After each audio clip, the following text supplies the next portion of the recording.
Penuntun Saat Teduh Sinode Gereja Kristen Jakarta, Minggu 28 November 2021.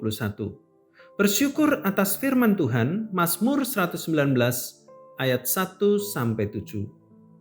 Berbahagialah orang-orang yang hidupnya tidak bercela, yang hidup menurut Taurat Tuhan. Berbahagialah orang-orang yang memegang peringatan-peringatannya, yang mencari Dia dengan segenap hati, yang juga tidak melakukan kejahatan, tetapi yang hidup menurut jalan-jalan yang ditunjukkannya. Engkau sendiri telah menyampaikan titah-titahmu supaya dipegang dengan sungguh-sungguh. Sekiranya hidupku tentu untuk berpegang pada ketetapanmu, maka aku tidak akan mendapat malu apabila aku mengamat-amati segala perintahmu. Aku akan bersyukur kepadamu dengan hati jujur apabila aku belajar hukum-hukummu yang adil.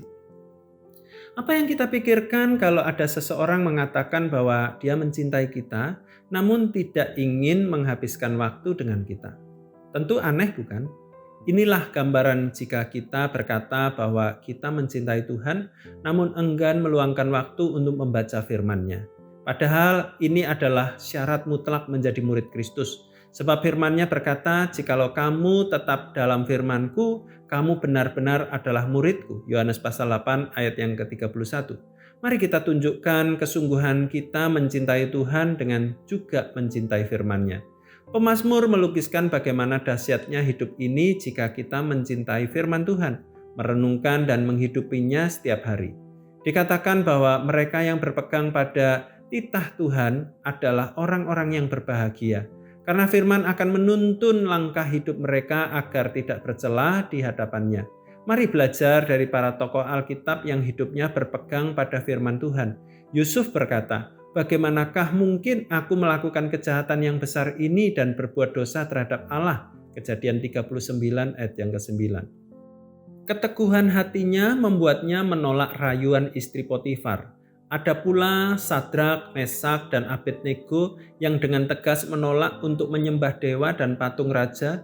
Bahkan mereka berkata, tidak ada gunanya kami memberi jawab kepada Tuanku dalam hal ini. Jika Allah kami yang kami puja sanggup melepaskan kami, maka Ia akan melepaskan kami dari perapian yang menyala-nyala itu dan dari dalam tanganmu ya Raja. Tetapi seandainya tidak, hendaklah Tuanku mengetahui ya Raja, bahwa kami tidak akan memuja dewa Tuanku dan tidak akan menyembah patung emas yang Tuanku dirikan itu. Daniel 3 ayat 16-18. Kualitas seperti inilah yang Allah rindukan dari umat-Nya, yakni hidup yang mengasihi Allah dan menaati firman-Nya.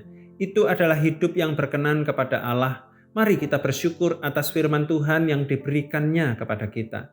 Jadikanlah itu pedoman hidup kita. Ingatlah, tanpa firman kita akan menjadi liar dan kehilangan arah. Di tengah situasi hari-hari ini akan ada banyak suara yang berbicara untuk menjauhkan kita dari Allah dan kebenaran firman-Nya.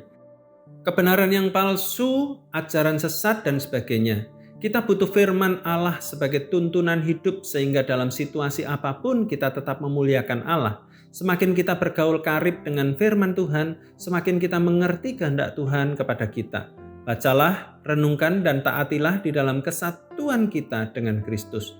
Firman-Mu itu pelita bagi kakiku dan terang bagi jalanku. Mazmur 119 ayat yang ke-105. Tuhan Yesus memberkati.